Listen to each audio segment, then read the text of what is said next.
बिस्मिल्लाहिर्रहमानिर्रहीम। अस्सलाम वालेकुम जी।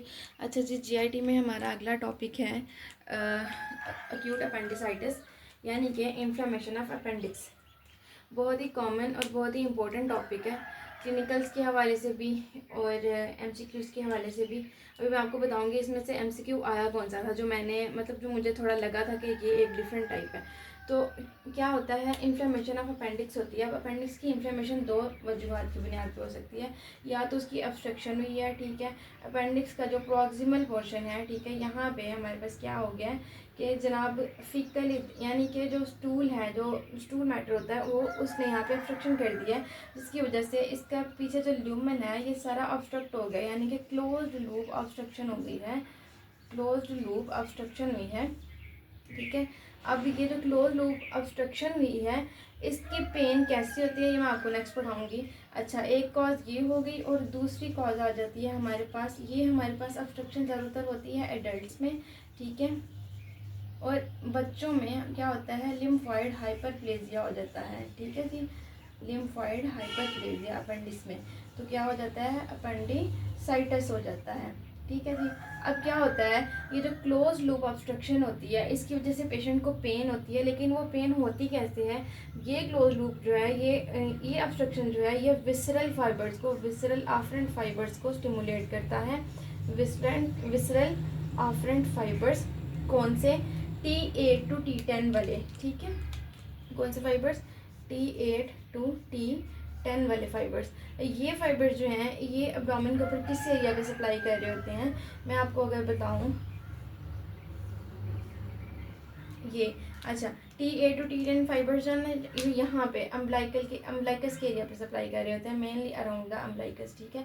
तो आपने देखा भी होगा, जो हमारे पास अपेंडिक्स के पेशेंट्स आते हैं, अपेंडिसाइटिस के पेशेंट्स आते हैं, वो कहते हैं कि सर से अम्बलाइकस के गिर्द पेन हो रही थी, जो बाद में शिफ्ट होके राइट इलियक फोसा में चली गई है। राइट इलियक फोसा की तरफ वो कैसे जाती है, यही ऑब्स्ट्रक्शन अगर अपेंडिक्स की इन्फ्लेमेशन करवाएगी। इन्फ्लेमेशन जब इतनी हो जाएगी कि अपेंडिक्स की आउटर मोस्ट लेयर यानी कि सिरोजा तक पहुंच जाएगी, आउटर मोस्ट लेयर यानी कि सिरोजा तक पहुंचेगी, और सिरोजा के इर्द गिर्द तो हमारे पास पेरिटोनियम होती है ना, ठीक है। अब सिरोजा से पेरिटोनियम की इरिटेशन होगी, और पेरिटोनियम की इरिटेशन से राइट इलियक फोसा में हमारे पास पेन फील होगी, ठीक है। ये होता है हमारे पास अपेंडिसाइटिस की पेन का जो एक छोटा सा मैकेनिज्म है, ठीक है। साइन एंड सिम्टम्स में क्या आता है, पेशेंट हमारे पास पेन के साथ आता है, साथ में उसको फीवर होता है, नौजिया वॉमिटिंग हो सकती है, ठीक है। डिफरेंट साइन एंड सिम्टम्स हैं, उसके लिए हमने एक अल्ब्राडो स्कोरिंग सिस्टम रखा हुआ है। इस स्कोरिंग के मुताबिक हमने एक ना रखा हुआ है छोटा सा निमोनिक है, मेंट्रल्स,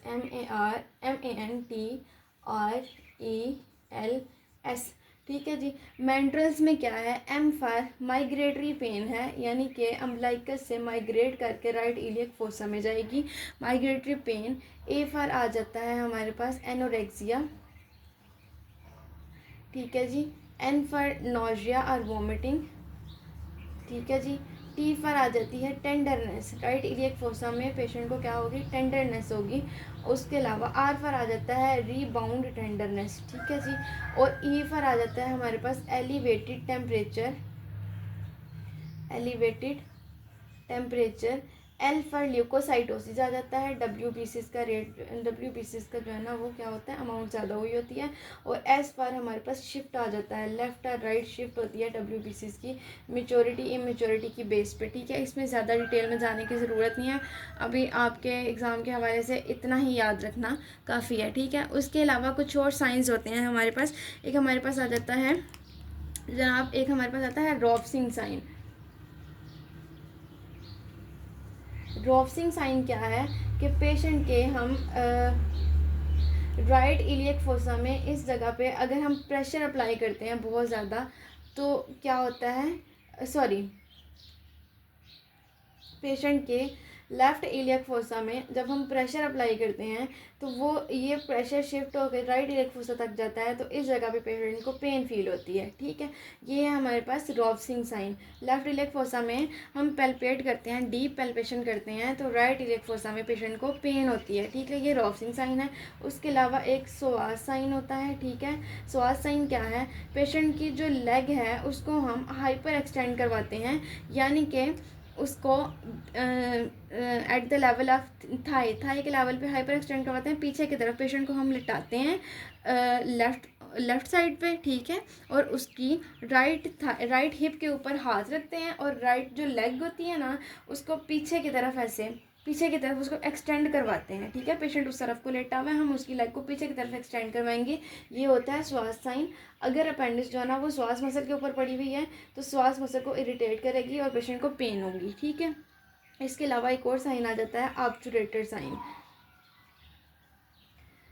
इसमें क्या होता है, पेशेंट की लेग को हम क्या करवाते हैं जनाब, फ्लेक्स करवाते हैं, ठीक है जी। हिप पे फ्लेक्शन करवाते हैं और साथ में हम क्या करवाते हैं, इंटरनल रोटेशन करवाते हैं। इंटरनल रोटेशन करवाते हैं। फ्लेक्शन, हिप पे फ्लेक्शन और इंटरनल रोटेशन से पेशेंट को पेन फील होती है, तो इसका मतलब है कि ऑब्चुरेटर साइन पॉजिटिव है। रिट्रोसिकल अपेंडिक्स में श्वास साइन पॉजिटिव होता है, जबकि अगर अपेंडिक्स रिट्रोसिकल नहीं है, ऑब्चुरेटर मसल के ऊपर है, तो ऑब्चुरेटर साइन पॉजिटिव आता है, ठीक है। अच्छा, नेक्स्ट हमारे पास है डायग्नोसिस। हम डायग्नोसिस किस बुनियाद पे करते हैं, ये अल्ब्राडो स्कोरिंग सिस्टम की बुनियाद पे हम डायग्नोसिस करते हैं। ये जो हमने मेंट्रल्स रखे हुए हैं इनके ना कुछ स्कोर हैं, ठीक है, जिसमें से हमारे पास माइग्रेटरी पेन का 1 नंबर होता है, ठीक है, 1 स्कोर होता है। एनोरेक्सिया का 1, नोजिया का 1, टेंडरनेस का 2, ठीक है, और रीबाउंड टेंडरनेस का भी कुछ आई थिंक 2 होता है। टेम्परेचर का 1 होता है और ल्यूकोसाइटोसिस का शिफ्ट का 1 होता है। 1 2 3 4 5 6 7 8 9 10 नंबर होते हैं। ये काइंडली इसको एक दफ़ा आप रीचेक कर लीजिएगा, आई थिंक मैं कंफ्यूज हो रही हूँ इसमें। तो इस तरह से हमने स्कोरिंग रखी होती है। अगर 10 में से पेशेंट को 5 से ज़्यादा स्कोर हो तो इसका मतलब है उसको अपेंडिसाइटिस है, ठीक है। स्कोरिंग की बेस पे हम डायग्नोस करते हैं। दूसरा हम उसकी अल्ट्रासाउंड करवाते हैं, एब्डोमिनल अल्ट्रासाउंड, ठीक है जी। उसके अलावा हम क्या करवाते हैं, पेशेंट की CBC करवाते हैं, जिसमें हम देखते हैं WBCs, ठीक है। अच्छा, ये डायग्नोसिस हो गया। ट्रीटमेंट वेरी सिंपल, हम ओपन सर्जरी करते हैं, ओपन अपेंडिसाइटिस कर देते हैं, ओपन अपेंडेक्टमी कर देते हैं, ठीक है जी।